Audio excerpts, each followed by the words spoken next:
উত্তর পশ্চিম বঙ্গোপসাগর ও তৎসংলগ্ন উপকূলীয় এলাকায় অবস্থানরত লঘুচাপটি ঘনীভূত হয়ে মৌসুমি নিম্নচাপে পরিণত হয়েছে।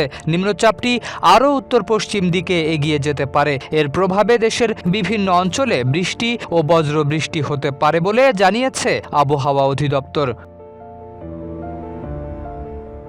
মঙ্গলবার সন্ধে ৬টা পর্যন্ত দেওয়া পূর্বাভাসে বলা হয়েছে, মৌসুমি বায়ুর অক্ষের বর্ধিতাংশ রাজস্থান, পাঞ্জাব, হরিয়ানা, উত্তরপ্রদেশ, বিহার নিম্নচাপের কেন্দ্রস্থল ও বাংলাদেশের দক্ষিণাঞ্চল হয়ে আসাম পর্যন্ত বিস্তৃত রয়েছে। 5+ স্টার রেটিং প্রাপ্ত দেশের সর্বোচ্চ বিদ্যুৎ সাশ্রয়ী ওয়ালটন এসি স্মার্ট কমফোর্ট এখন নেক্সট লেভেলে। মৌসুমি বায়ু বাংলাদেশের ওপর সক্রিয় এবং উত্তর বঙ্গোপসাগরে প্রবল অবস্থায় রয়েছে।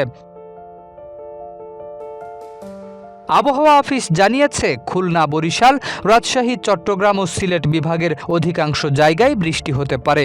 পাশাপাশি রংপুর, ঢাকা ও ময়মনসিংহ বিভাগের অনেক জায়গায় অস্থায়ীভাবে দমকা হাওয়া, হালকা থেকে মাঝারি ধরনের বৃষ্টি অথবা বজ্রবৃষ্টি হতে পারে। এ সময় দেশের কোথাও কোথাও মাঝারি ধরনের ভারী থেকে অতি ভারী বর্ষণেরও আশঙ্কা রয়েছে।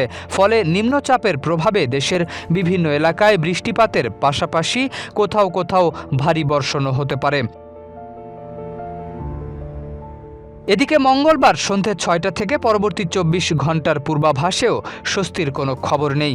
এ সময় দেশের ৮ বিভাগের অনেক জায়গায় বৃষ্টি হতে পারে।